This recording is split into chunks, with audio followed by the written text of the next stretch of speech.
Hello students, आज हमारा topic चल रहा था 10th क्लास का ट्रिग्नोमेट्री। हमने उसकी पहली एक्सरसाइज पिछली 2 वीडियो में तैयार कर ली है, तो आज हम दूसरी एक्सरसाइज इसकी 8.2 करेंगे। 8.2 करने से पहले हमें इसमें जो है ट्रिग्नोमेट्री एक टेबल चाहिए। टेबल अभी हमारे सिलेबस में 10th क्लास में सिर्फ 5 एंगल आते हैं जो ट्रिग्नोमेट्रिक रेशियो पर लगते हैं। पहले जो इस टेबल में हमारा 0 से लेकर 180 तक सभी एंगल आते थे, लेकिन 2006 के बाद जो हमारे कुछ टेबल इसमें से, क्योंकि पेपर में जो एग्जामिनर को प्रॉब्लम होती थी, एक टेबल दी जाती थी, तो आज तक भी वही क्वेश्चन दिया जाता है कि नॉट यूजिंग ट्रिग्नोमेट्रिक टेबल। पहले जो है क्वेश्चन पेपर के साथ एक टेबल दी जाती थी और उस टेबल से जो वैल्यू देखकर स्टूडेंट्स जो है क्वेश्चन में पुट करते थे और उसके बाद जो है अपना क्वेश्चन सोल्व करते थे। लेकिन अब सिलेबस को थोड़ा छोटा कर दिया, रिड्यूस कर दिया। कुल 5 ही ट्रिग्नोमेट्रिक टेबल की रेशियो की जो एंगल जो है इसमें हमारे रखे गए हैं, जिसको बच्चा अपने आप से ही भी टेबल के द्वारा तैयार कर सकता है और उनको याद कर सकता है। तो उसी टेबल को आज हम किस प्रकार से तैयार करेंगे। देखो, जब बच्चा क्वेश्चंस करता है, घर पे प्रैक्टिस करता है, तो उसके पास बुक होती है और बुक में वो टेबल दी हुई है, तो वो उस टेबल से वैल्यू देखकर क्वेश्चंस को आसानी से सॉल्व कर लेता है। लेकिन जब एग्जाम में बैठता है तो उसके पास वो टेबल नहीं होती और कई बार वो कन्फ्यूज होता है कि इसकी वैल्यू ये होगी या ये होगी।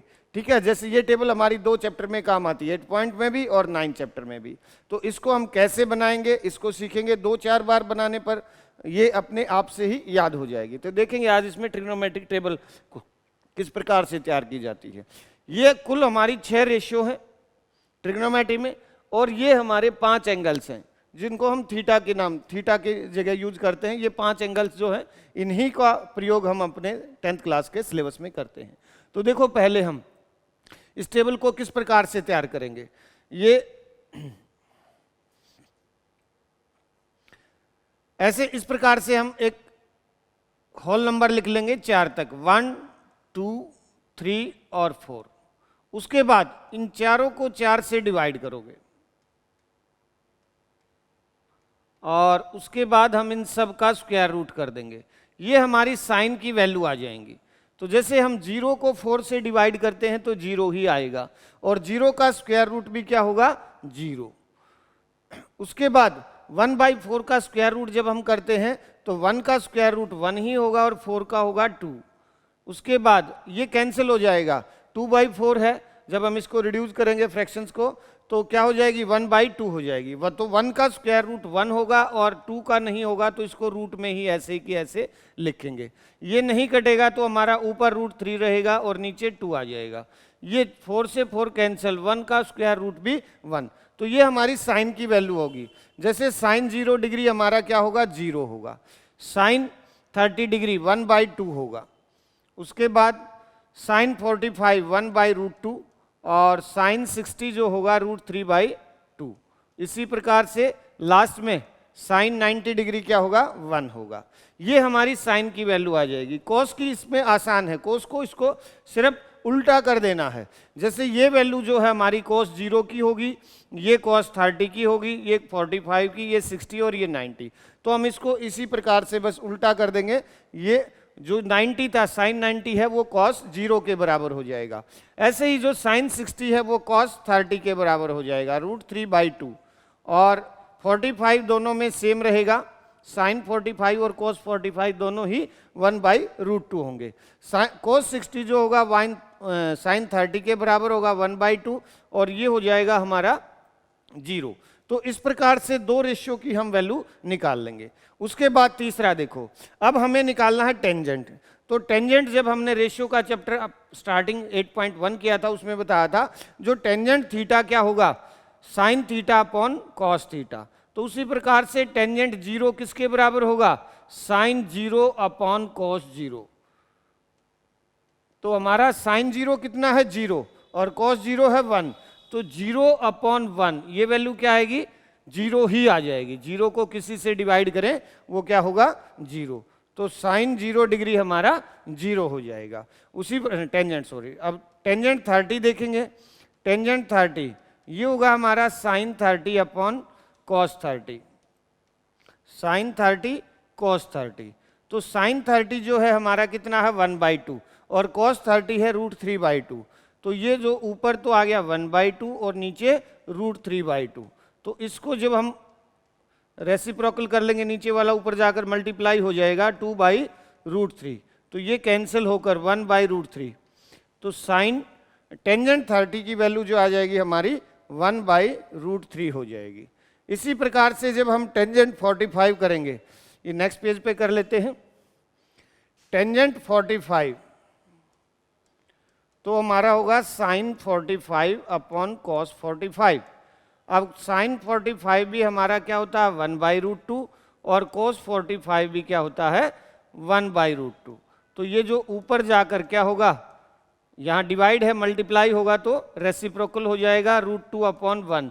तो ये कैंसिल होकर क्या आ जाएगा 1। तो हमारा टेंजेंट 45 की वैल्यू क्या आ जाएगी 1 आ जाएगी। उसके बाद टेंजेंट 60, ये क्या होगा sine 60 upon cos 60। Tangent 60 degree जब हम निकालेंगे तो साइन 60 अपॉन कॉस 60। साइन 60 होता है हमारा √3/2 और कॉस 60 है 1/2।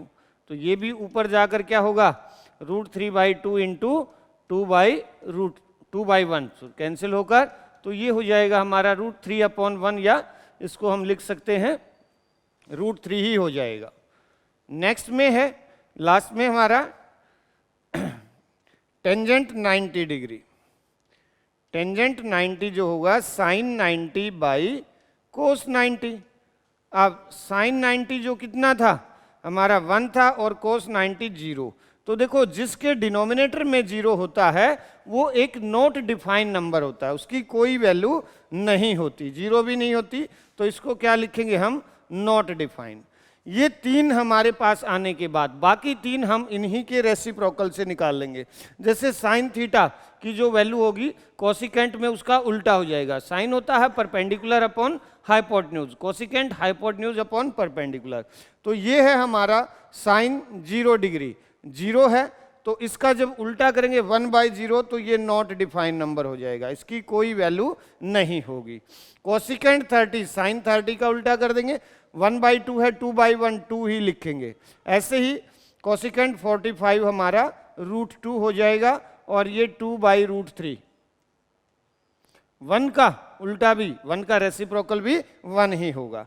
ऐसे ही सीकेंट जो है कोस का हो जाएगा, या तो कोसिकेंट को जैसे हमने कोस को साइन कोस का वैल्यू बनाते वक्त साइन को उल्टा किया था, ऐसे ही सीकेंट को कोसिकेंट को हम सीकेंट का निकाल लेंगे कोसिकेंट से, या फिर कोस का उल्टा कर दो। जैसे 1 का उल्टा इसमें 1 ही होगा, ये हो जाएगा हमारा 2/√3 और ये हो जाएगा √2, यहाँ पर 2 हो जाएगा और 0/1 1/0 ये भी नॉट डिफाइन होगा। ऐसे ही कोट टेंजेंट का उल्टा हो जाएगा, 0 है 0/1 1/0 ये नॉट डिफाइन, कोई वैल्यू नहीं होगी इसकी। यहाँ पर ये √3 हो जाएगा, 1 का रेसिप्रोकल भी 1 ही होगा और ये जो है हमारा √3 है तो ये 1/√3। कॉट 60 क्या आएगा 1/√3। अब ये नॉट डिफाइन का उल्टा हम 0 लेंगे। तो इस प्रकार से ये हम अपनी टेबल तैयार करेंगे और आने वाले इसमें एक्सरसाइज में जो 8.2 है इसमें कुछ क्वेश्चंस हैं जिसमें हमें ट्रिग्नोमेट्री की टेबल की जरूरत पड़ेगी। तो ये अपने आप से 4-5 बार बनाकर देखेंगे तो ये याद भी हो जाएगी। वैसे ये याद करने लगोगे तो एग्जाम में कई बार है इसका भूलने का खतरा बना रहता है और स्टूडेंट्स जो है ना गलत वैल्यू पुट करके सारा क्वेश्चन गलत कर देता है। तो 2-3 बार ये अपने आप से बनाएं और जब भी इसको इससे संबंधित क्वेश्चन करें तो एक बार साइड में बना लें। एग्जाम से पहले हम प्रिपेयर कर सकते हैं, एग्जाम के समय हमें टाइम नहीं मिलेगा। तो नेक्स्ट वीडियो में हम इसको इम्प्लीमेंट करेंगे। इसमें 8.1 का जो पहला क्वेश्चन है वो करेंगे, इसको 1-2 बार प्रैक्टिस करें। Thank you.